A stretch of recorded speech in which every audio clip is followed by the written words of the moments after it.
33-32, the final score. What's up, everybody? This is Attikis for the NYG Blue Zone. Just finished watching the game between the New York Giants and the Denver Broncos. What a game. A lot of back and forth. Shouldn't have even been back and forth. Honestly, there was no back and forth until the fourth quarter. And why is it that the Giants seem to be that team that will play very well for an extended part of many games, only to lose the game by a field goal? Why does that continue to happen to this team? I can't even understand how this continues to be a problem. This has plagued this team for many different head coaches over the span of many different seasons. I can't say it's just a Brian Dable thing. It's been a Joe Judge thing. It was a Pat Shurmur thing. I don't even know what to say about this. Giants pretty much dominated this game for the first three quarters. And with less than 10 minutes to play in this game, the Denver Broncos put up 33 points. That is completely unacceptable, particularly given the fact that they went into a hostile environment. Nobody gave them a chance to even be as competitive as they were, let alone probably win the game, where they led the game for the entire time they were on the field for the first three quarters. And it wasn't until I think it was the 5 and 10 second mark of the fourth quarter that the Denver Broncos even put points on the board. Not only did they put points on the board, but they converted two 2-point conversions on their first two scores of the third quarter. And our kicker, McIntyre, missed a field goal, not a field goal, an extra point. We failed to convert on a 2-point conversion. And then the Giants missed another extra point. The Giants left minimum 3 points on the board, maybe 4 had they converted the 2-point conversion. But it goes back to not being able to have a reliable field goal kicker. Good snap, good hold, good placement, missed field goal. This continues to be a problem. I was looking at this game, had a bunch of friends come over to the house. We made some burgers, ate some dogs, and we were very exuberant. We were feeling really good about the direction that the game was going. The defense was shutting them down, had us thinking that Shane Bowen had finally turned a corner. The offense played pretty well. I mean, they had a bunch of stops, which you expected to happen with the Denver Broncos coming in with the number one defense in the league. So you expected for the Giants to have to punt the ball quite often, which they did. You also expected the Giants to maybe turn the ball over several times. They did once, which was a bad play. Not even a bad play, but a bad read for Jackson Dart. He didn't even see the defender coming across in front of Theo Johnson. But, there was a lot of good things that happened, too. I mean, Jackson Dart finished the game with a pretty low completion percentage. He was at 45.5%. He threw for 283 yards, 3 passing touchdowns. He had a rushing touchdown, which was unbelievable. He really laid out for that one. Got injured at one point in the game and refused to come out. Nicked his ankle a little bit. He took a couple of sacks, but the kid played overall very well in Denver. And the defense somehow let us down. The defense and the special teams let us down in this game. Cam Scatterboo, they had a plan for him in Denver. And I wouldn't say shut him down, but they made it very difficult for him to gain huge chunks of yards like he's been able to do. Tyrone Tracy Jr. played well. He had 9 carries for 46 yards and a touchdown. And that 31-yard rushing touchdown that he got, nobody even touched him. The offensive line did a great job against that ferocious Denver defense. Denver's defense did end up getting a few sacks. Let me take a look at the stat line.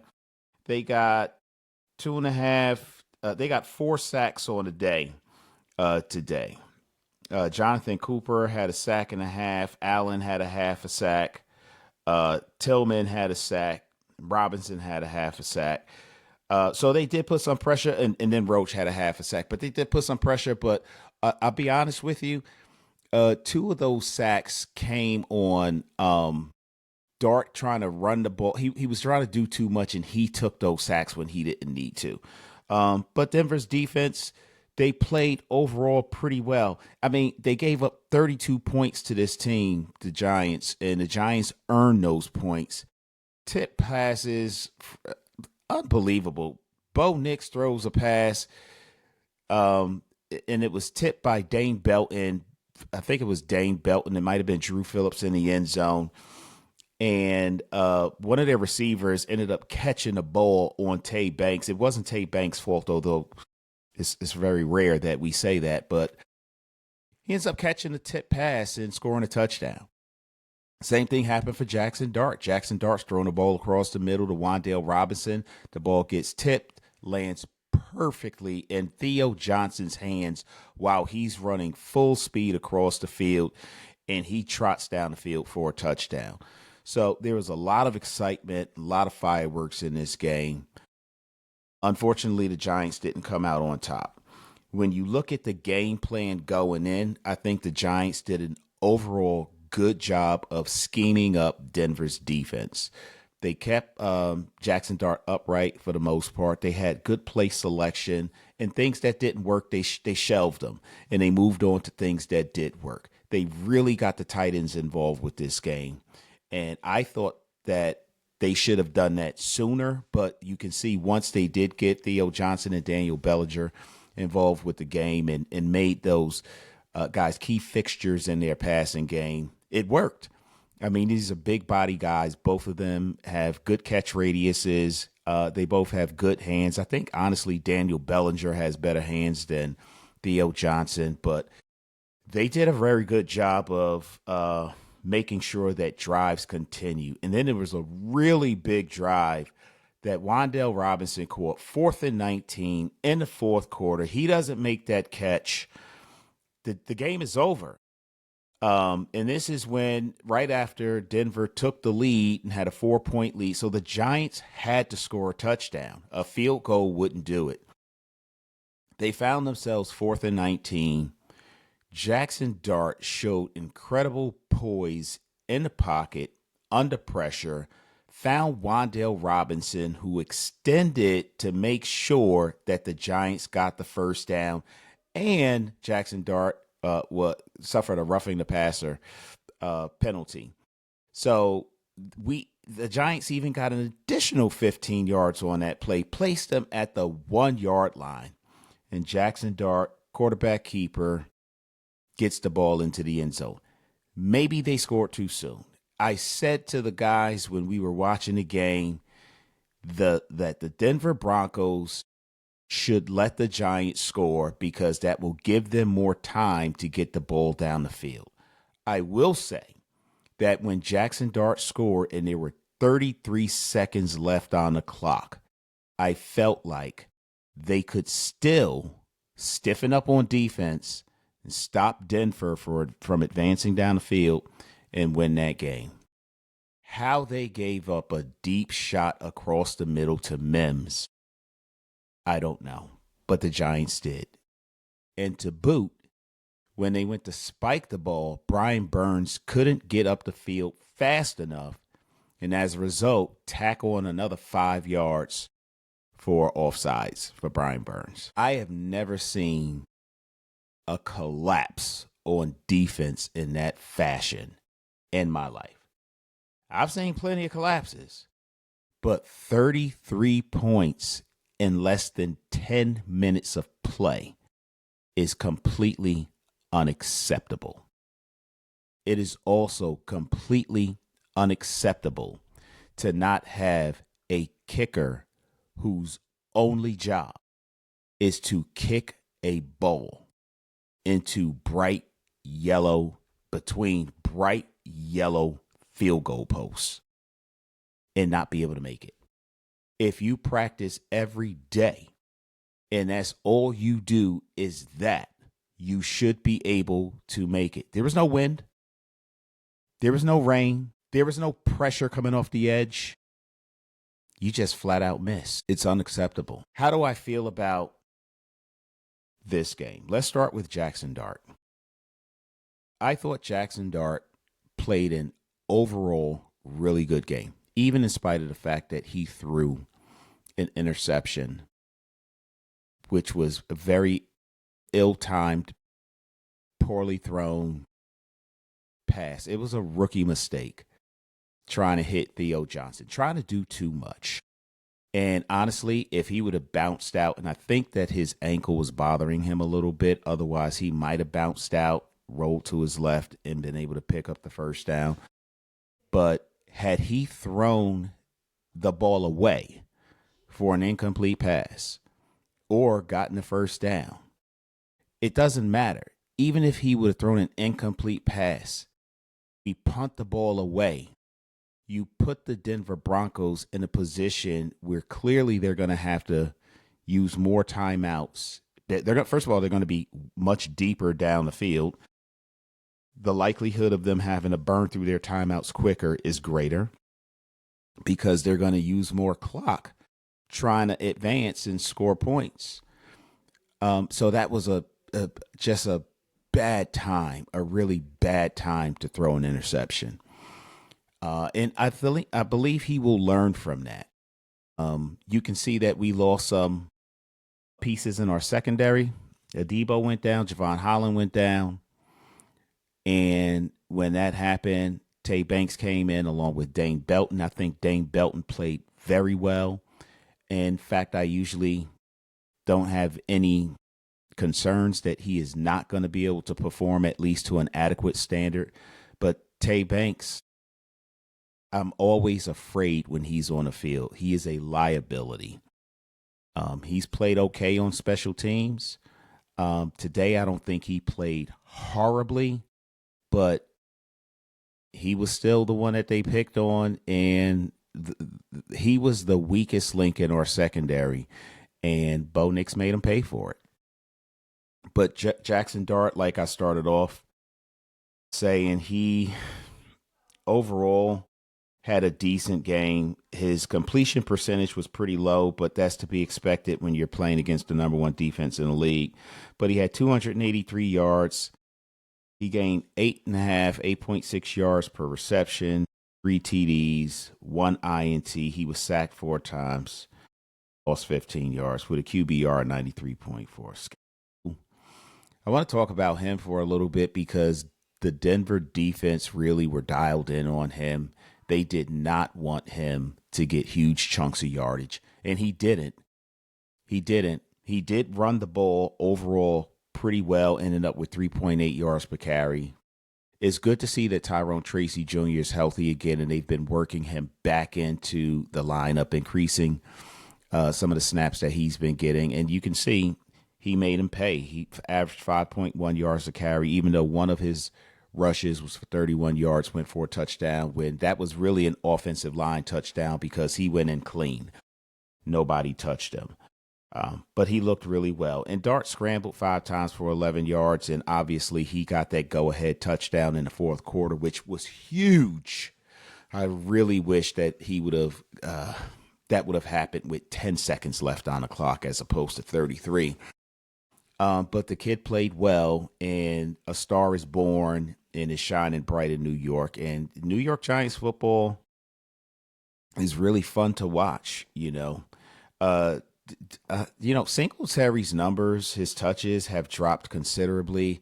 I don't know how much longer he's going to be a Giant, not because he's not adequate, but when you've got Cam Scatterboo and Tyrone Tracy Jr., I really think it makes it difficult for the Giants coaching staff to find reasons to keep Motor in the game. Now, he's a good piece to keep in place in the event that someone gets injured, but I don't know how long they're going to keep him dressed, because unless you start using him on special teams, I don't know that you want to use a roster spot on a guy who's doing less than what your 2 other guys are doing. And you have the issues that you're experiencing with your kicking game. So I think they need to figure that out. I really thought that Lil Jordan Humphrey would be more of a factor in this game. I mean, he was targeted twice, but he didn't have any receptions. He's a big body receiver. I thought they would get him more involved, but like I said earlier, I really like the way that they got the tight ends involved because these guys are excellent pass catchers. And they really confused Denver today. They did not know what to do with Theo Johnson and Daniel Bellinger. They had no idea. Each of them caught touchdowns also. They averaged 29.3 yards a reception for Daniel Bellinger and 22 yards for Theo Johnson, even though Theo Johnson's one of his was on a tip ball from Wan'Dale Robinson, but you still obviously get credit for that. So the Giants offensively, I think they showed us a lot of good things. You put up 32 points against the league's number one defense, and they did it, and it didn't seem like it was that difficult.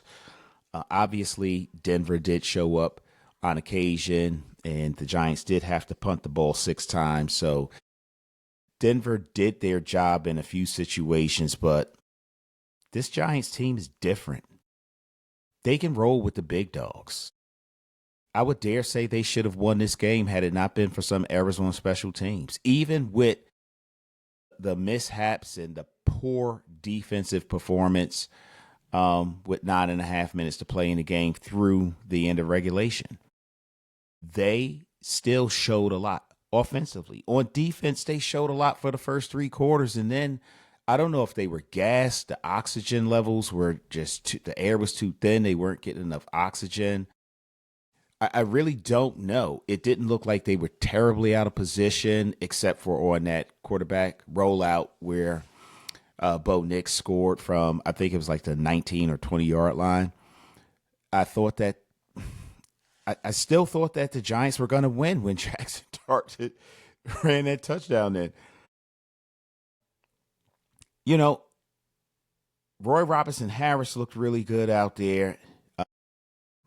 I thought that Nunez Roches played well. The offensive line did a really good job of protecting Jackson Dart. I don't think there was a single false start penalty the whole game, although I thought there could have been 1 or 2 called. They looked like they might have moved early, but they didn't. And Dexter Lawrence, as good of an athlete, player, big man, agile with his feet that he is, he just isn't giving us enough right now. He had 1 pass defense, 1 pressure that I saw. Maybe there was 2 in there, but he's not giving us what we're accustomed to seeing. And I think that because the interior of the line isn't collapsing the way that it was last year, maybe the year before, and the year before that, he's not giving us enough to stop some of these drives that we really need to stop, like today in this 4th quarter. And it's disappointing. Brian Burns continues to put forth an all-pro effort. He had 2 sacks, big sacks. Listen, Abdul Carter would have had his first sack today, but it was negated as a result of a hold. So Brian Dable elected to take the penalty yards and take the sack off the board for Abdul Carter, which, by the way, I would have done also. But just a lot of pressure by these Giants players. Kayvon Thibodeau had a big false start, or a big offsides call where he tried to jump the snap and gave the Broncos a first down in the red zone. Just some simple mistakes that turned into losing a game that the Giants probably should have won. They probably should have won. And, you got to give credit to the Denver Broncos. They came out, they played, they had a plan. Their plan did not work for the first 3.25 quarters. It did not work. The Giants, by all accounts, dominated this game. And then they fell asleep with 9 minutes and change to go. It was unbelievable. When you look at the game flow, the game flow, I don't know if that's showing clearly, but it looked like the Giants were well in hand, damn near at 100%, gonna win this game until we hit a few minutes to go in the fourth quarter. Bo Nix finished the game 27 of 50, 279 yards, 2 tutties, 0 turnovers. Even though there was, I think it was an RPO that just didn't work well between him and Dobbins. I think Dobbins thought he was giving him the ball. Bo Nix was trying to pull it back, and the ball came out, and Kayvon Thibodeau ended up falling on Bo Nix for a loss.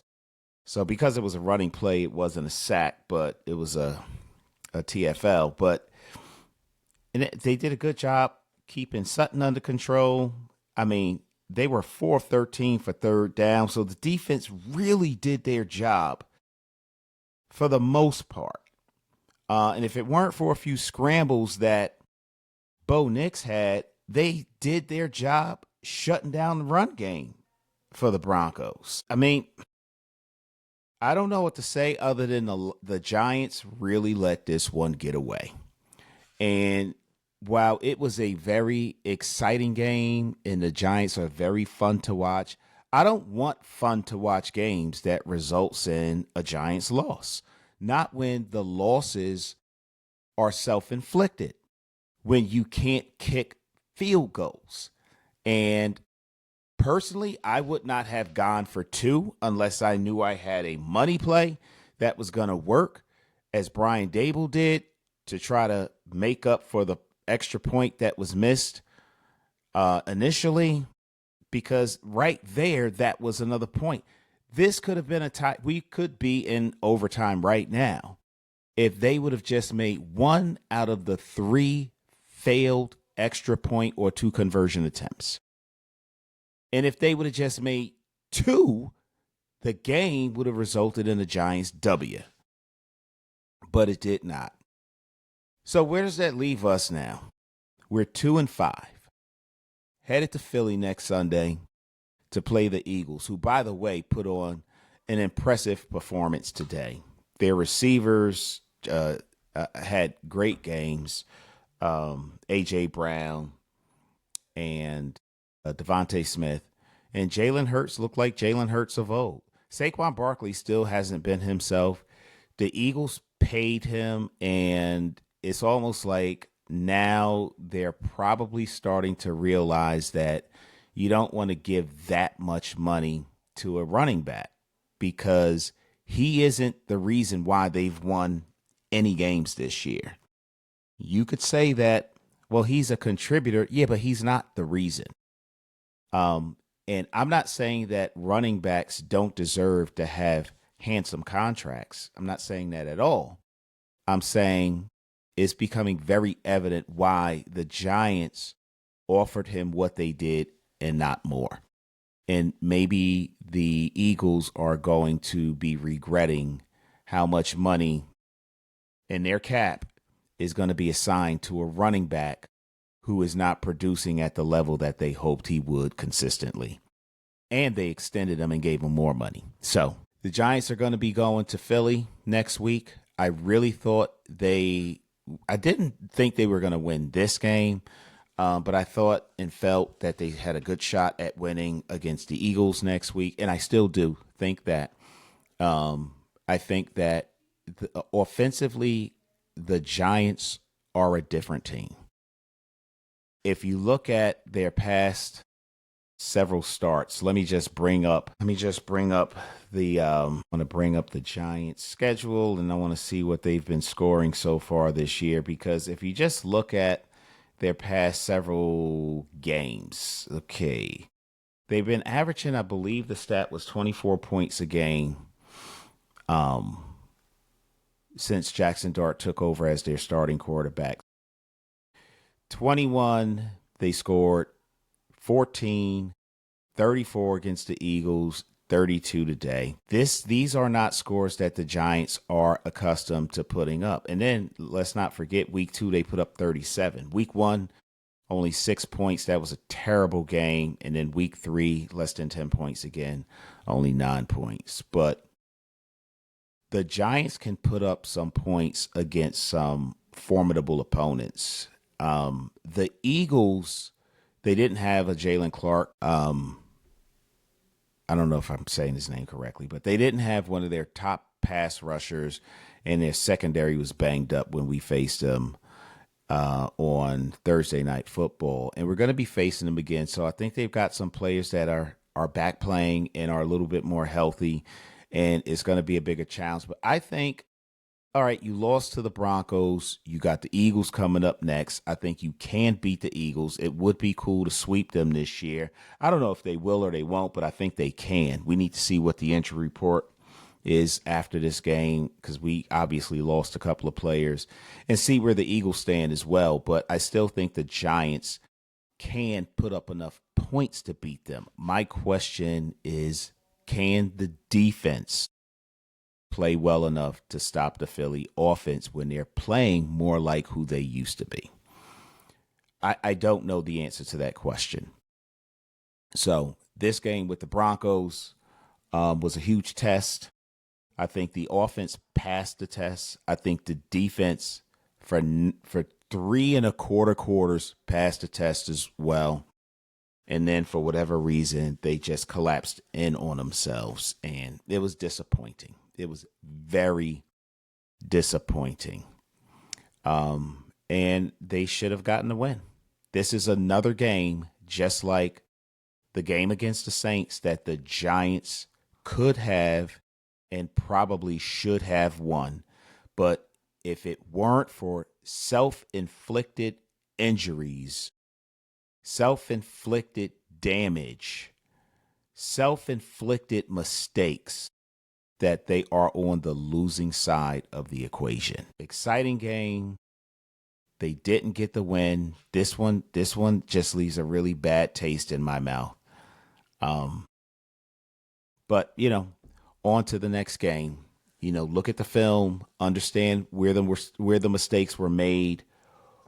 How the defense gave up 33 points is that in less than 10 minutes of play. That's going to hurt for a long time. I don't know that that's ever happened. That's going to hurt for a long time. And, it stung. It definitely stung. So I just want to get on here. This is my post-game wrap-up, my thoughts about the game, my thoughts about some of the players. I do want to just quickly bring up Brian Dable, and I felt real good about. I needed to see something more from him this game. I needed to, because the Giants will trick you into thinking that they're back up. They'll trick you into thinking, okay, I really messed up.